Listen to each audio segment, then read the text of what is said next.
तो आज आप देख रहे हैं ऑन हीरो एक्सट्रीम 125R का ब्लू कलर। इस बाइक का मैक्स रोड आउटपुट है 10.5 Nm का at the rate of 6000 RPM। Max power output है इस बाइक का 11.55 PS का at the rate of 8250 RPM। इस बाइक में आपको 10 लीटर्स का फ्यूल कैपेसिटी मिलता है एंड ये बाइक आपको ईजिली 65 kmpl का माइलेज जनरेट करके दे सकता है। फ्रंट में आपको डिस्क ब्रेक मिल जाता है, रेयर में ड्रम ब्रेक मिल जाता है, ओनली सिंगल चैनल ABS मिल जाता है आपको इस बाइक में। फुली डिजिटल स्पीडोमीटर मिलता है जिसमें आपको स्पीड दिखाता है, RPM इंडिकेटर दिखाता है, फ्यूल गेज दिखा देता है तो और भी बहुत कुछ आपको इसमें दिखाता है। इस बाइक में आपको ओनली एयर कूलिंग सिस्टम मिलता है, liquid cool and oil cooling system नहीं मिलता है, क्योंकि इस प्राइस में अगर आपको ऑयल कूल या लिक्विड कूलिंग सिस्टम दे दिया जाएगा तो आपका जो बाइक का प्राइस है वो थोड़ा हाई होने लगेगा। फिर कस्टमर सोचेंगे कि हम 125cc का बाइक क्यों ले, इस प्राइस पे हमको 160 या 155cc का भी बाइक मिल जाता है, इसलिए थोड़ा प्राइस हाई हो जाएगा। फ्रंट में आपको टेलीस्कोपिक सस्पेंशन मिलता है, इस बाइक में आपको USD फोक्स नहीं मिल जाता है। टेलीस्कोपिक सस्पेंशन और USD फोक्स में आपको डिफरेंस क्या होता है वो हम आपको बता देते हैं। जैसे कि टेलीस्कोपिक सस्पेंशन जो होता है वो ज़्यादा बेटर होता है नॉर्मल ऑफ रोड कीजिए या फिर नॉर्मल रोड्स के लिए बहुत अच्छा रहता है, क्योंकि इस जो बाइक में है ना वो ट्रैवल थोड़ा कम है टेलीस्कोपिक सस्पेंशन में।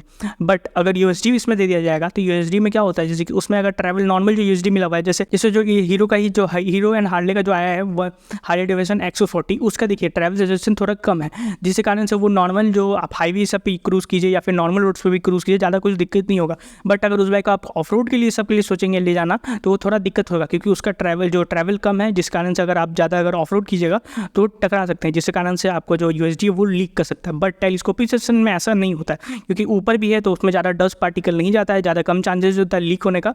अगर वो ऐसा भी नहीं है कि USD फोक्स या टेलीस्कोपिक सेंसेशन बहुत ख़राब होता है, जैसे कि आप टेलीस्कोपिक सेंसेशन आप देख लीजिए, आप इसमें एक्सपर्ट्स में देख लीजिए उनका गैप जो बहुत ज़्यादा टेलीस्कोपिक सस्पेंशन में।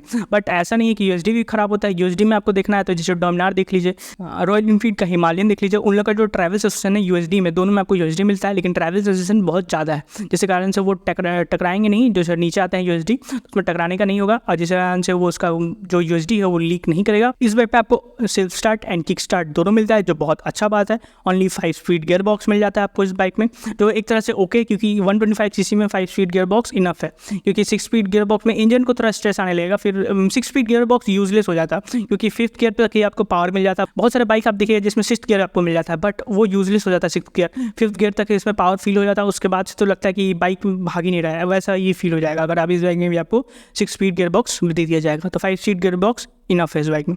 आपको स्ट्रेट सीट्स मिल जाता है इस बाइक में, फिर अलॉय व्हील्स मिल जाता है, ट्यूबलेस टायर मिल जाता है। ग्राउंड क्लियरेंस है इस बाइक का 180 mm का।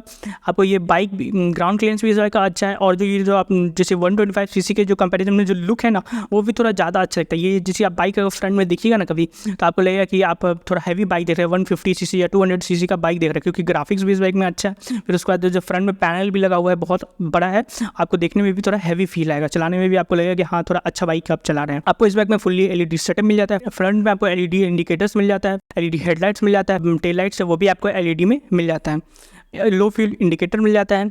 इस बाइक का अगर आपको ऑन कॉस्ट बता दें वो पड़ जाएगा आपको दिल्ली में 1,20,000। एंड अगर आप दूसरी जगह से बिलोंग करें, जैसे पटना में रहते हैं, लखनऊ में रहते हैं, या फिर कोई और जगह में रहते हैं, तमिलनाडु या फिर कहीं और रहते हैं, तो आप अपना स्टेट का नेम नीचे कमेंट कर दीजिए, जैसे लिख दीजिए तमिलनाडु ऑन रोड कॉस्ट, या फिर लिख दीजिए तमिलनाडु या फिर पटना या फिर लखनऊ, तो हम आपको इस बाइक का वहाँ का ऑन कॉस्ट बता देंगे। जैसे कि आपको जिस स्टेट में रहते हैं तो उस स्टेट में इस बाइक का आपको ऑन कॉस्ट क्या पड़ेगा, तो हम आपको बताते हैं किस टाइप के पर्सन को इस बाइक को परचेस करना चाहिए। अगर आप स्टूडेंट हैं आप आराम से परचेस कीजिए, क्योंकि 125cc का है, आपको इस बाइक में पावर भी पुल भी थोड़ा अच्छा मिल जा रहा है नॉर्मल 125cc के कंपैरिजन में। लुक भी इस बाइक का अच्छा है, आपको माइलेज भी, क्योंकि जो स्टूडेंट हो तो उनको पहला क्या होता है, पहला क्या चाहिए आपको, माइलेज चाहिए, लुक चाहिए, दोनों आपको बहुत अच्छा मिल जाएगा। सर्विस कॉस्ट भी इस बाइक का कम रहता है। नॉर्मल आप कहीं बाहर भी अगर चले गए हाईवे सब पे भी तो थोड़ा हैवी बाइक है, थोड़ा दिखने में भी हैवी है, थोड़ा हल्का हैवी है, आपको चलाने में भी ज़्यादा दिक्कत नहीं होगा। हाईवे पे ऐसा नहीं लगेगा कि बाइक थोड़ा क्या बोलते डिसबैलेंस हो रहा है या फिर वॉबल हो रहा है थोड़ा हैंडल, तो आपको वैसा कुछ फील नहीं आएगा। सेकंड, अगर आप ऑफिस गोइंग पर्सन है तो भी आप इस बाइक को परचेस कर सकते हैं, क्योंकि ये बाइक आपको सिटी में चलाने के लिए बहुत अच्छा है, क्योंकि आपको आराम से ये चलाइएगा, ज़्यादा ट्रैफिक में भी आपको ज़्यादा दिक्कत नहीं होगा।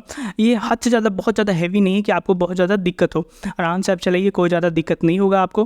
फिर माइलेज भी आपको ये बहुत अच्छा दे देगा। आप अगर आप हार्श भी चलाइएगा पूरा सिटी में या फिर ट्रैफिक कम है तो हार्श भी चलाइएगा तो आराम से आपको ये 50 या 45 kmpl का भी माइलेज दे देगा। बट अगर आप नॉर्मल चलाइएगा, आराम से चलाइएगा, 60 to 65 kmpl का ये बाइक आपको माइलेज जनरेट करके दे देगा।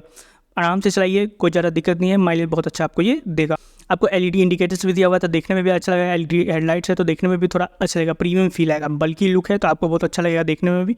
ऐसा फील ही नहीं आएगा आपको कि आप 125 सीसी का कोई बाइक चला रहे हैं। सर्विस सेंटर भी हर जगह अवेलेबल होगा। हीरो का बाइक है तो बहुत टाइम से ऐसा भी होता है कि लोकल मैकेनिक भी आप इस बाइक को सर्विस कर सकते हैं, बट मोस्टली हम कहेंगे कि आप अगर बहुत इमरजेंसी है तब लोकल मैकेनिक से कुछ काम करवाइए। जैसे कि आप लॉन्ग टूर पे चले गए, वहाँ सर्विस सेंटर नहीं मिल रहा है तो आप लोकल मैकेनिक से काम कराइए। ऐसे बिल्कुल भी लोकल मैकेनिक की सबसे काम नहीं करवाना चाहिए, क्योंकि उन लोगों को हर बाइक का नॉलेज नहीं होता। जैसे कि सर्विस सेंटर में जाएगा तो उन लोग का अलग अलग आदमी ही बना रहता है। जैसे कि अगर एक मान लीजिए कोई पर्सन ए है तो उसका सिर्फ डिपार्टमेंट होगा एक्सपल्स का, वो जितना भी एक्सपल्स आएगा उसी को सर्विस करेगा। ऐसे जैसे पर्सन बी है तो हार्ले डेविडसन जो हीरो के साथ मिल के आया है वो बस उसी को चेंज करेगा। बट जो लोकल मैकेनिक है वो सब कर सकता है। किसी को बजाज का भी बाइक आ गया, यामाहा की बाइक आ गया तो उनको उतना नॉलेज नहीं होगा, तो थोड़ा बहुत चांसेस है कि फिटनेस में दिक्कत कर देंगे, या फिर इंजन में भी थोड़ा खराबी हो सकता है। लोकल मैकेनिक से सर्विस कराएगा तो थर्ड पर्सन है, अगर आप लॉन्ग टूर के लिए जाना चाहते हैं आराम से लीजिए, आराम से परचेज़ कीजिए, कोई ज़्यादा आपको इसमें दिक्कत नहीं होगा। बस थोड़ा बहुत आपको इस बाइक में चेंजेस कराना होगा, जैसे कि आपको ये मोबाइल होल्डर लगाना पड़ेगा, एक्सिलरी लाइट्स लगाना पड़ जाएगा, और जो आपको अच्छा लगे वो आप इस बाइक में चेंजेस करा सकते हैं। जैसे फ्रंट नकल गार्ड होता है फ्रंट में, आप वो लगवा सकते हैं। फिर आप अगर चाहे तो इसमें वाइजर को भी अच्छा अगर आप देख के लगवा सकते हैं, जो आपको ज़्यादा अच्छा रहेगा। विंड ब्लास्ट आपको थोड़ा कम कर देगा अगर आप वाइजर ये सब लगवा लेंगे। माइलेज भी आपको ये बहुत अच्छा देगा। उस बाइक में 10 लीटर का फ्यूल कैपेसिटी है, तो आपको फ्यूल कैपेसिटी के लिए थोड़ा बहुत आपको एक जेडी का नहीं सब आता है तो वो आपको कैरी करना पड़ेगा, जो आप जिस कारण से आपका फ्यूल जो कैपेसिटी एक तरह से बोल सकते हैं वो बढ़ जाएगा। मान लिया 10 लीटर्स का आपको फ्यूल कैपेसिटी दे रहा है, 10 लीटर्स का 2 आप कैरी कर लिया, आपको 30 लीटर्स का फ्यूल कैपेसिटी हो गया। आराम से आप 1000 किलोमीटर जा सकते हैं, कोई ज़्यादा आपको दिक्कत नहीं होगा।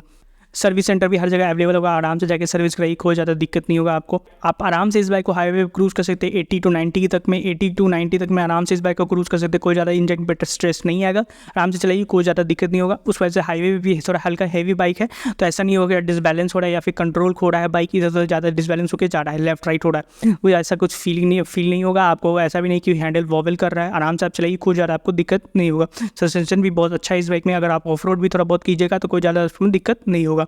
तो अगर आप पटना बिहार से बिलोंग करते हैं तो आप विजिट कर सकते हैं पाटलिपुत्र हीरो इन दानापुर पटना। उनका कॉन्टेंट डिटेल्स अभी आपको देखिए स्क्रीन पे शो रहा होगा और शोरूम का लोकेशन डिस्क्रिप्शन में दिया हुआ है। आप जाइए, विजिट कीजिए, आराम से टेस्ट लीजिए। आप अगर आप लॉन्ग रूट स्टूडेंट है तो आप चले जाइए, थोड़ा ट्रैफिक एरिया में आप चला के देखिए, आपको हैवी फील नहीं हो रहा है। आराम से अगर आप इस बाइक को चला सकते हैं, कोई ज़्यादा आपको दिक्कत नहीं है तो परचेस कीजिए, आपके ऊपर है। फिर अगर आप लॉन्ग टूर के लिए जाना चाहते हो तो आप इस बाइक को लीजिए, थोड़ा बोलिए कि 10-15 किलोमीटर हम चलाएंगे तो उसमें आप आराम से चलाइए, कोई आपको इसमें नहीं होगा कि आपको टेस्ट राइड नहीं मिलेगा। आराम से जाइए, टेस्ट राइड लीजिए, बुक कीजिए एंड हम परचेस कीजिए, आपको बहुत अच्छा ये बाइक रहेगा। सर्विस कॉस्ट भी हमेशा कम रहता है इस बाइक का।